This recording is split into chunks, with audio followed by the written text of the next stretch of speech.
స్త్రీ వశీకరణం కానీ పురుష వశీకరణం, ఈ రెండు వశీకరణాలు స్త్రీ కానీ పురుషుడు కానీ వర్తిస్తాయి.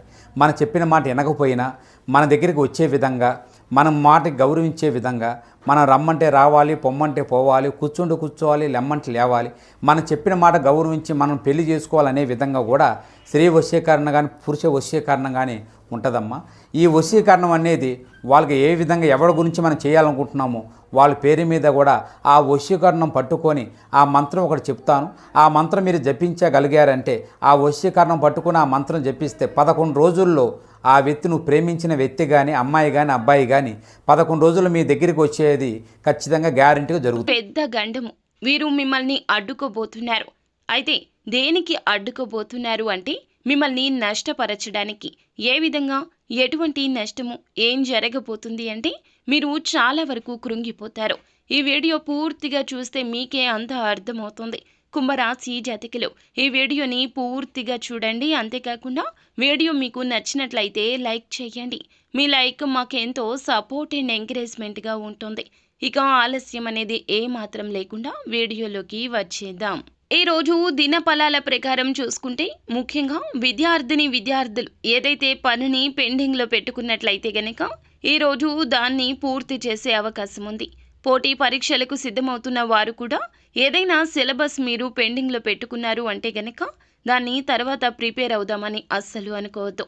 ఫ్రెండ్స్తో చిట్ చాట్ పెట్టడము, లేదంటే తర్వాత చేద్దాంలే, ఈ పని కాసేపు ఆగిన తర్వాత చేద్దాంలే అని చెప్పి ఎవరైనా స్నేహితులు అన్నా, ఎవరైనా మీకు అడ్డు తగిలినా వారి మాటలు ఆలకించొద్దు. ఈ రోజు పని ఈ రోజే పూర్తి చేయండి. రేపటికి వాయిదా వేస్తే గనక జరిగే నష్టము వారికి కాదు మీకు అని గుర్తుంచుకోండి.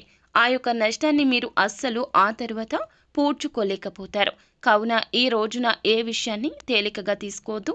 ముఖ్యంగా ఎవరైనా ఏదైనా చెబితే గనక ఆ విషయం గురించి మీరు వారి నిర్ణయాన్ని పరిగణలోకి తీసుకోవద్దు. విద్యార్థులే కాదండి, ఉద్యోగస్తులైనా, ఏ ఇతర రంగాల్లో ఉన్నా, వ్యాపారంలో ఉన్నా కూడా ఈ రోజున మీ పని ఇంకొకరికి అప్పచెప్పొద్దు. నేను చేస్తాంలే అంటారు, కానీ వారి పని వారికి ముందుగా ముఖ్యము అనే విషయాన్ని మీరే గ్రహించాలి. ఈ తెలివి మీకు ఉంటుంది, కానీ ఈ రోజున ఇతరుల మాయమాటల్లో పడిపోతారు. వారి యొక్క మాయమాటలు ఎలా ఉంటాయంటే, వారితో ఉంటే మీరు చాలా వరకు ప్రశాంతంగా ఉంటారు. వారి మాటలు మీకు చాలా వరకు కూడాను మంచి బోధనలాగా అనిపిస్తుంది, కానీ వారి అవకాశాల కోసం మీ అవకాశాలు తొక్కేయచ్చు. వారికి నష్టం జరగకుండా ఉండడం కోసం మిమ్మల్ని కష్టంలోకి నెట్టేయచ్చు. ఈ రోజున వారికి లబ్ధి చేకూర్చడం కోసం మిమ్మల్ని పాములాగా వాడుకోవచ్చును. కాబట్టి జాగ్రత్తగా ఉండండి. ఎవరి జీవితంలోనో మీరు హీరో కావాల్సిన అవసరం లేదు. అధిక మంచితనానికి పోవద్దు. మీ జీవితంలో మీరే హీరో. మీతో పాటుగా మీ యొక్క కుటుంబ సభ్యులు కూడా ఉన్నారంటూ 1కి 2 సార్లు గుర్తు చేసుకోండి. ఎవరికో ఏదో చేయాలి అనే తాపత్రయం ఉండవచ్చు, కానీ భగవంతుడే చెప్పాడండి, తనకు మాలిన ధర్మం పనికిరాదని. ఈ రోజున మీ పనులు ఆపుకోవడం, ఎదుటి వారి కోసం కష్టపడడం, మీ సమస్య గురించి ఆలోచించకుండా వారి సమస్య గురించి ఎక్కువ ఆలోచించడం, వారికి ఏం చెయ్యాలా అంటూ మీ వద్ద ధనం లేకపోయినా ఇతరుల వద్ద ధనం తీసుకొచ్చి వారికి అరువుగా ఇవ్వడం, లేదంటే గనక షూరిటీ సంతకాలు, హామీలు, ఇలా ఏ ఇతర పనులు అయినా ఇతరుల కోసం చేయొద్దు. ఇతరుల మాయ మాటలు నమ్మొద్దు. మనకి కష్టం వస్తే గనక మనమే తీర్చుకోవాలి. ఈ రాశి జాతకులకు ఇలా ఎందుకు చెప్పడం జరుగుతుందంటే, సహాయకారులు వీరు ఎక్కువగా ఇతరుల యొక్క కష్టం గురించి ఆలోచించి చలించే తత్వమున్న మంచి మనుషులు. కానీ మంచి మనసు, మంచి ఆలోచన కూడా ఒక్కోసారి అధిక కష్టాలు తెస్తుంది.